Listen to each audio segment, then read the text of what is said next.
The Vatican once bugged his confession box. They called him a fraud. He was described as an ignorant and self-mutilating psychopath who exploited people's credulity. Why? Because this individual displayed stigmata, mimicking the wounds of Christ. But countless people claim miraculous cures, and the last pope, who was an admirer, had him fast-tracked to sainthood. But there are skeptics. Was Padre Pio's stigmata by divine intervention or in some way self-inflicted? Well, we're joined now by someone who has the answer. Will you welcome, please, stigmata expert, author and clinical psychologist, Dr. Mario Martinez. You're very welcome. Now, you have investigated lots of cases of the stigmata. We'll come to Padre Pio in a while. Tell me about the latest case you've investigated.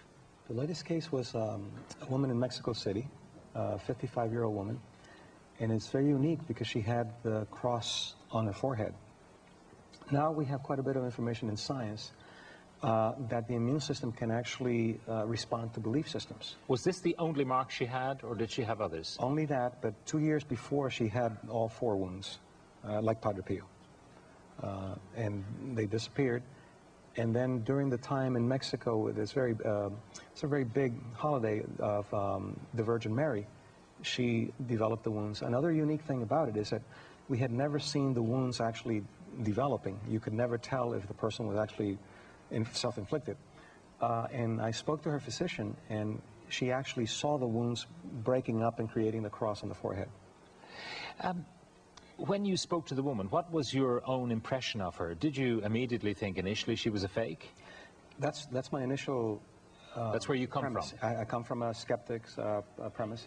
And the both National Geographic as well as the Vatican are wanting to, with cases like this, to find out if it is a fraud or if it's self-inflicted. And I have investigated many cases that actually have been fraud. Tell me about the woman herself, though. What was her background? I mean, was she a very religious person?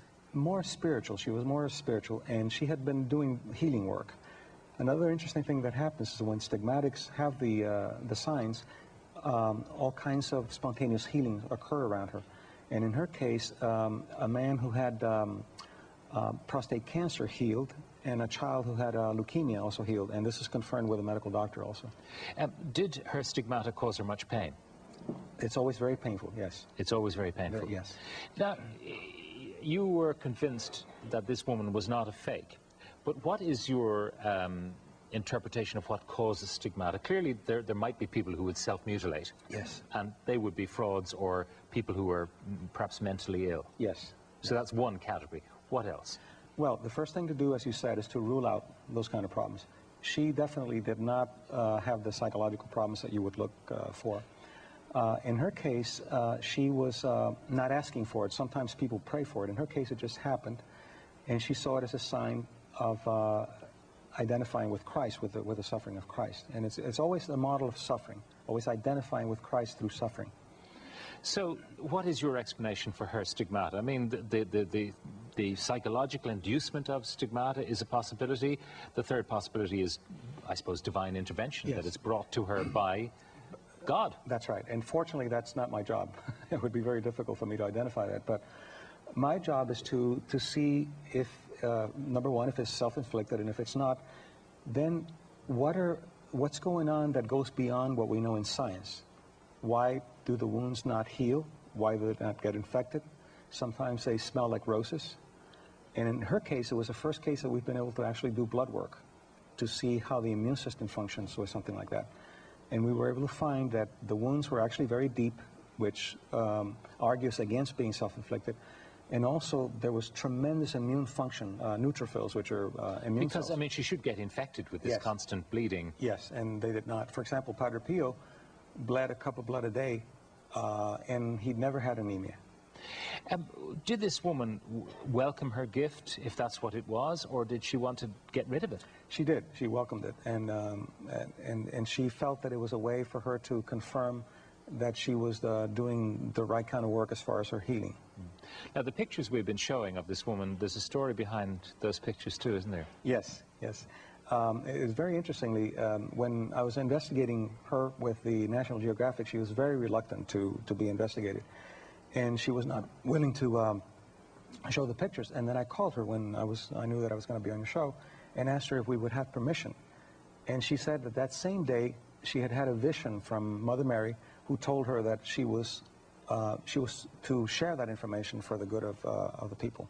So that's why they're available to us. They're available to us because she had that vision. Because of that. Did you cure her stigmata? Well, the cross went on for quite a while, but something very interesting happened. She was beginning to have what's called the invisible stigmata, the pain without the wounds. And I had talked to her about because one of the things that I do is if they want it, I welcome it and honor it and help them. But if they don't want it, then I do some methods of teaching them to identify with the love of Christ rather than the suffering of Christ. And she thought that it would be better to identify with the love of Christ, less painful. So as they were developing, I taught her a technique, a deep relaxation technique with what's called guided imagery, and she was able to stop. This is the first time that you've been able to stop the stigmata completely. Now, how many cases are there worldwide of stigmata, or do you know? There are about 25 now. 25 that you know of? Yes, and there's been about 350 since St. Francis in the 13th century. That's relatively few, really, Very few, yes. over all that period. Very few. There was a woman, Teresa Neumann, yes, in, when was it, the 1920s? In the 20s, yes. Yeah, she lived in Bavaria. Tell me about her. Well, I really don't know much about her other than she... this is her here we're looking at with the yes, blood streaming from her eyes. That's very unusual because it's not the typical stigmatic profile. From all we know about her, there was really no fraud that we could identify.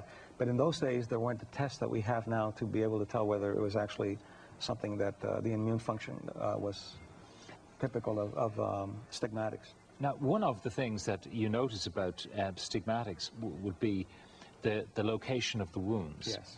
And how we may be encultured to place the wounds in particular places based on what we imagine was Christ's suffering. For example, from yes, the paintings of medieval times. Yes.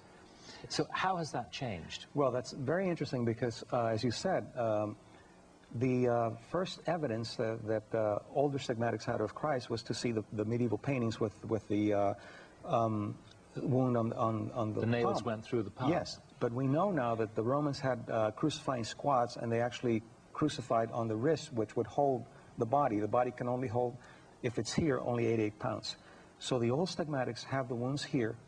The more recent stigmatics have it on the wrist, which is, it's your culture is following the biology, but the culture is interacting with your beliefs, even transcendental beliefs. So this is suggesting that it is the power of suggestion that is causing those wounds, because if the Romans were nailing through the wrist, yes, that if God was to impose it on somebody, that's where God would impose it. Yes, but I spoke to a theologian who had a very interesting theory. He thought that Christ would allow you to have the wounds based on your beliefs.